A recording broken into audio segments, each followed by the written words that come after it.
கிராமத்துல வாழ்ற தெய்வங்கள்ல எப்படி உருவாச்சு? எந்த மன்னனும் கிராமத்து கோயில கட்டலை. கிராம தேவதைகள்ங்கிறது ஒரு கிராமத்திலே பல பிரிவினர்கள் இருந்தாலும் அவங்கவுங்க பிரிவுக்குன்னு சில கோயில்கள் இருக்கு. அப்போ அன்னைக்கு இப்ப இதெல்லாம் தெய்வங்கள். அப்போ தெய்வம்னா கிரகங்களும் தெய்வங்களும் ஒண்ணு. நீ ஜாதகக்காரங்கள்லாம் நிறைய பேர் சொல்லிடுவாங்க, கிரகங்கள் பெருசா தெய்வங்கள் பெருசானா. கிரகங்கள் தான் பெருசு, ஏன்னா கிரகங்களால தெய்வத்தை ஆட்டி வைக்க. அந்த கிரகங்களினுடைய கதிர்வீச்சில கட்டினதுதான் தெய்வமே. அப்போ தெய்வமும் கிரகமும் ஒண்ணு.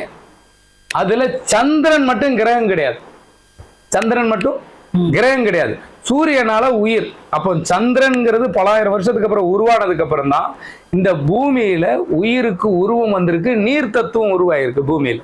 இந்த நீர் தத்துவம் உருவானதுக்கு அப்புறம் இந்த பஞ்சபூதம். அப்போ தெய்வத்துக்கும் நமக்கும் என்ன கனெக்ஷன்னா பஞ்சபூதம் தான் கனெக்ஷன், இயற்கைக்கும் நமக்கும்.